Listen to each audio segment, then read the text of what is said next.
ನಮಸ್ತೆ ಮಿತ್ರರೇ, ಇವತ್ತು ನಾವೊಂದು ರಾಗಿಯ ಗಂಜಿಯನ್ನು ಮಾಡೋಣ. ತುಂಬ ಶೆಕೆ ಉಂಟು. ಅದರೆಡೆಯಲ್ಲಿ ದೇಹ ನಮಗೆ ತಂಪನ್ನು ಇಡುವಂತಹ ವಸ್ತುಗಳನ್ನೇ ನಾವು ಯೂಸ್ ಮಾಡಬೇಕು. ಬೆಳಿಗ್ಗೆ ಈ ಒಂದು ರಾಗಿಯ ಗಂಜಿಯನ್ನು ಕುಡಿದ್ರೆ ಹೊಟ್ಟೆ ಸಹ ಫುಲ್ ಆಗ್ತದೆ, ಅದರೊಟ್ಟಿಗೆ ದೇಹಕ್ಕೂ ತಂಪು. ಹಾಗಿರುವಾಗ ನಮ್ಮ ಈ ಒಂದು ರಾಗಿಯ ಗಂಜಿ ಅಥವಾ ರಾಗಿಯ ಅಂಬಲಿ ಅಂತ ಸಹ ಕೆಲವರು ಇದನ್ನು ಕರೀತಾರೆ. ಇದಕ್ಕೆ ನಾನು ತೆಂಗಿನ ಹಾಲನ್ನು ಬಳಸಿದ್ದೇನೆ. ತೆಂಗಿನ ಹಾಲು ಈ ಡೈರಿ ಹಾಲಿಗಿಂತ ಸಹ ಬಹಳ ಉತ್ತಮ. ಯಾರೆಲ್ಲ ವೆಯ್ಟ್ ಲಾಸ್ ಮಾಡ್ತಿದ್ದೀರಿ ಅಂಥವರು ಬೆಳಗಿನ ಹೊತ್ತಲ್ಲಿ ಈ ರಾಗಿಯ ಗಂಜಿಯನ್ನು ಕುಡಿದ್ರೆ ಹೊಟ್ಟೆ ತುಂಬಿ ಬರ್ತದೆ. ಮತ್ತೆ ಮಧ್ಯಾಹ್ನ ಸಹ ಊಟ ಮಾಡಬೇಕಂತಿಲ್ಲ, ಸಂಜೆ ತನಕ ಅಷ್ಟು ಹೊಟ್ಟೆ ಗಟ್ಟಿ ಇರ್ತದೆ.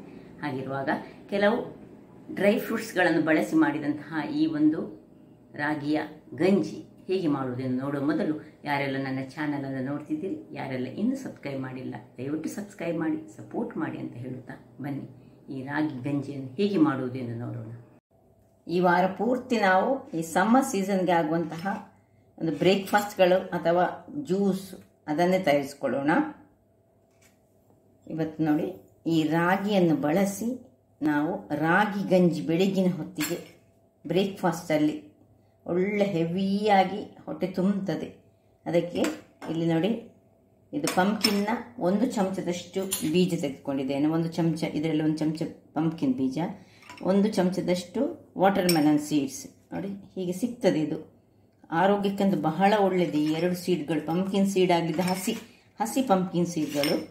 ಇದು ರಾಗಿ, ಇದರಲ್ಲಿ ಈ ಚಮಚದಲ್ಲಿ 3 ಚಮಚದಷ್ಟು ರಾಗಿಯನ್ನು ಈಗ ಚೆನ್ನಾಗಿ ತೊಳೆದುಕೊಂಡು ನಾವು ಇದು ರಾಗಿಯನ್ನು ಸುರಿಗೆ ತೊಳೆದುಕೊಳ್ತೇನೆ. ನೀರು ಹಾಕೊಂಡು 3 ಸರ್ತಿ ರಾಗಿಯನ್ನು ಚೆನ್ನಾಗಿ ತೊಳಿತೇನೆ.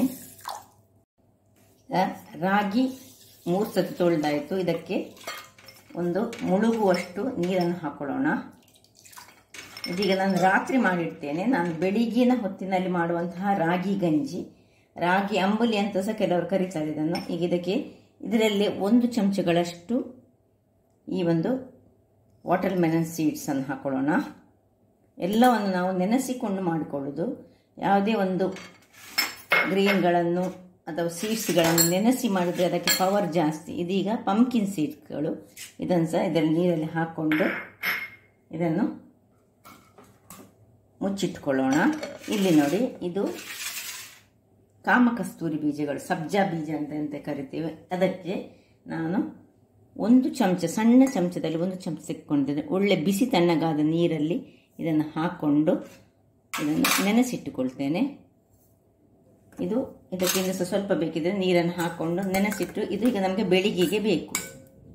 ಈ 2 ವಸ್ತುಗಳು ನೆನೆಸಿಟ್ಟುಕೊಂಡು ನಾಳೆ ಬೆಳಿಗ್ಗೆ ಏನು ಮಾಡೋದಂತ ನಾನು ತೋರಿಸ್ಕೊಡ್ತೇನೆ. ಮುಚ್ಚಿಟ್ಟುಕೊಳ್ಳೋಣ. ಮಿತ್ರರೇ, ಇಲ್ಲಿ ನೋಡಿ, ನಿನ್ನೆ ರಾತ್ರಿ ನಾನು ನೆನೆ ಹಾಕಿದಂತಹ ಇದು ಈ ರೀತಿಯಾಗಿ ಆಗಿದೆ. ಈಗ ಇದರ ನೋಡಿ ಒಳ್ಳೆ ನೆಂದಿದೆ. ಒಂದು 8 ಗಂಟೆಗಳ ಕಾಲ ನೆನೆಬೇಕು. ಈಗ ಏನು ಮಾಡಬೇಕು ಹೇಳಿದ್ರೆ, ಒಂದು ಸಣ್ಣ ಮಿಕ್ಸಿ ಜಾರ್ ತೆಗೆದುಕೊಂಡು ಎಲ್ಲವನ್ನು ಒಟ್ಟಿಗೆ ಒಂದು ಸಣ್ಣ ಮಿಕ್ಸಿಯಲ್ಲಿ ಹಾಕಿ ಸ್ವಲ್ಪ ನೀರನ್ನು ಹಾಕ್ಕೊಂಡು ನಾನು ಇದನ್ನು ಒಳ್ಳೆ ಫೈನಾಗಿ ಗ್ರೈಂಡ್ ಮಾಡ್ತೇನೆ. ವೀಕ್ಷಕರೇ, ಇಲ್ಲಿ ನೋಡಿ, ಇಷ್ಟು ಫೈನಾದ ಪೇಸ್ಟ್ ನಮಗೆ ಬೇಕು. ನೋಡಿ ಒಳ್ಳೆ ಫೈನ್ ಆಗಬೇಕು. ಯಾಕಂದರೆ ಇದನ್ನು ನಾವು ಗಾಳಿಸ್ಕೊಳ್ಳೋದಿಲ್ಲಲ್ಲ, ಅದರಿಂದಾಗಿ ಈಗ ಇದನ್ನು ಮಾಡುವಂತಹ ಪಾತ್ರೆಯನ್ನು ತೆಗೆದುಕೊಳ್ಳೋಣ. ಅದಕ್ಕೆ ಇದನ್ನು ಶಿಫ್ಟ್ ಮಾಡಿ ಸ್ವಲ್ಪ ಇದಕ್ಕೆ ನೀರನ್ನು ಹಾಕ್ಕೊಳ್ತಿದ್ದೇನೆ. ನೋಡಿ,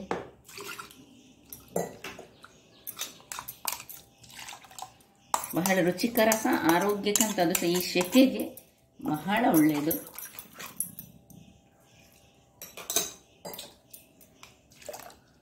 ಇಷ್ಟು ನೀರನ್ನು ಹಾಕ್ಕೊಂಡು ಇದಕ್ಕೀಗ ಸ್ವಲ್ಪ 1 ಪಿಂಚ್ ಉಪ್ಪನ್ನು ಹಾಕ್ಕೊಳ್ತೇನೆ ನಾನು. ಇನ್ನು ಗ್ಯಾಸನ್ನು ಆನ್ ಮಾಡ್ಕೊಳ್ತಿದ್ದೇನೆ. ಈಗ ಇದನ್ನು ಕಂಟಿನ್ಯೂಸ್ ಆಗಿ ಸ್ವಲ್ಪ ಹೀಗೆ ತಿರುಗಿಸ್ತಾನೇ ಇರಬೇಕು. ಗಂಟು ಕಟ್ಟಲಿಕ್ಕೆ ಬಿಡಬಾರ್ದು.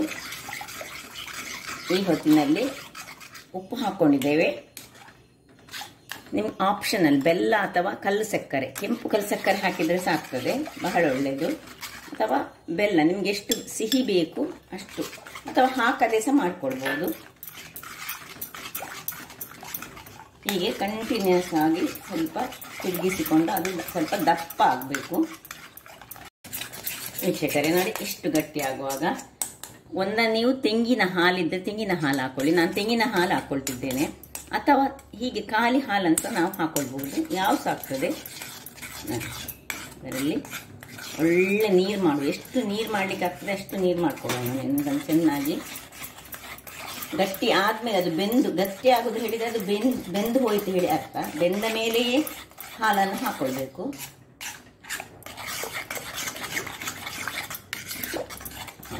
ಇನ್ನು ಒಂದು ಏಲಕ್ಕಿಯನ್ನು ನೋಡಿ ಜಸ್ಟ್ ಕ್ರಷ್ ಮಾಡಿಕೊಂಡಿದ್ದೇನೆ, ಅದರ ಸಿಪ್ಪೆಯೊಟ್ಟಿಗೆ ಹಾಕೊಳ್ತಿದ್ದೇನೆ. ಹೀಗೆ 1-2 ನಿಮಿಷ ಒಂದು ಕುದಿ ಬಂದರೆ ಸಾಕು. ಇನ್ನು ವೀಕ್ಷಕರೇ ನೋಡಿ, ಹೀಗೆ ಒಂದು ಬಾಯ್ಲ್ ಬಂದರೆ ಸಾಕು. ಇನ್ನು ಹಾಲು ಹಾಕಿದ ಮೇಲೆ ನಾವು ಹೆಚ್ಚು ಇದನ್ನು ಬಾಯ್ಲ್ ಮಾಡಿಕೊಳ್ಳಿಕ್ಕಿಲ್ಲ. ಅಂದರೆ ನೋಡಿ, ಇಷ್ಟು ನಿಮಗೆ ಎಷ್ಟು ದಪ್ಪ ಬೇಕು ಅಷ್ಟು ದಪ್ಪ. ನೋಡಿ, ನಾನು ಇಷ್ಟು ದಪ್ಪದಲ್ಲಿ ತಿಂದರೆ ಸಾಕಾಗ, ರಾಗಿ ಗಂಜಿ ಹೇಳಿದರೆ ಇಷ್ಟೇ ಸಾಕಾಗ್ತದೆ. ಈಗ ಇದನ್ನು ಆಫ್ ಮಾಡ್ಕೊಳ್ಳೋಣ. ವೀಕ್ಷಕರೇ ನೋಡಿ, ಹೀಗೆ ಬೇಕಿದ್ರೆ ಬಿಸಿ ಬಿಸಿಯಾಗಿ ಸಹ ನಾವು ಇದನ್ನು ಸರ್ವ್ ಮಾಡ್ಬೋದು ರಾಗಿ ಗಂಜಿಯ ರೀತಿಯಲ್ಲಿ. ಅಥವಾ ಇದನ್ನು ಸ್ವಲ್ಪ ಹೊತ್ತು ತಣ್ಣಗೆ ಮಾಡಿಕೊಂಡು ಮತ್ತೆ ಈ ಒಂದು ಸಬ್ಜಾ ಬೀಜ ಅಂದರೆ ಕಾಮಕಸ್ತೂರಿಯನ್ನು ಹೇಗೆ ನಾವು ತಣ್ಣಗೆ ಮಾಡಿ ಸ್ವಲ್ಪ ನೀರು ಮಾಡಿ ಯೂಸ್ ಮಾಡೋದು ಅಂತ ಹೇಳಿ ನಾನು ತೋರಿಸ್ಕೊಡ್ತೇನೆ. ಈಗ ಮೊದಲಿಗೆ ಇಲ್ಲಿ ನೋಡಿ, ಹೀಗೆ ಸಹ ಬೆಳಗಿನ ಉಪಹಾರವಾಗಿ ಇದನ್ನು ನಾವು ಯೂಸ್ ಮಾಡ್ಬೋದು. ಆರೋಗ್ಯಕ್ಕಂತೂ ಬಹಳ ಒಳ್ಳೆಯದು. ಇದರಲ್ಲಿ ನಾನು ಇವನು ತೆಂಗಿನ ಹಾಲು ಯೂಸ್ ಮಾಡಿದ್ದೇನೆ.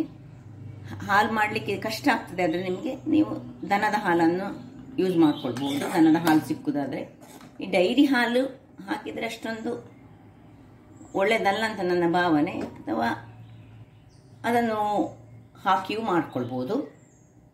ನೋಡಿ, ಹೀಗೆ ಇದನ್ನು ಹೀಗೆ ಸಹ ತಿನ್ಬೋದು. ಅಥವಾ ಇನ್ನೊಂದು ಪಾತ್ರೆಗೆ ಇದನ್ನು ಹಾಕಿ ನಾನು ಸ್ವಲ್ಪ ಫ್ರಿಜ್ಜಲ್ಲಿ ಇಟ್ಟು ಸ್ವಲ್ಪ ಇದಕ್ಕೆ ಸ್ವಲ್ಪ ನೀರು ಮಾಡ್ಕೊಳ್ತೇನೆ. ಒಂದು ಬಿಸಿ ತಣ್ಣಗಾದ ನೀರು ಅಥವಾ ಸ್ವಲ್ಪ ಹಾಲನ್ನು ಸಹ ಹಾಕ್ಕೊಳ್ಬೋದು. ಸ್ವಲ್ಪ ನೋಡಿ, ಬಿಸಿ ತಣ್ಣಗಾದ ನೀರನ್ನು ಹಾಕ್ಕೊಂಡು ಇನ್ನು ನೀರು ಮಾಡಿಕೊಳ್ತೇನೆ.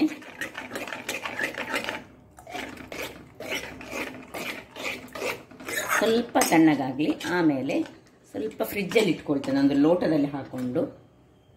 ವೀಕ್ಷಕರೇ ಇಲ್ಲಿ ನೋಡಿ, ಇದು ಹೀಗೆ ನಾವು ಬಿಸಿ ಬಿಸಿಯಾಗಿ ಸಹ ತಿಂದ್ಕೊಳ್ಬೋದು.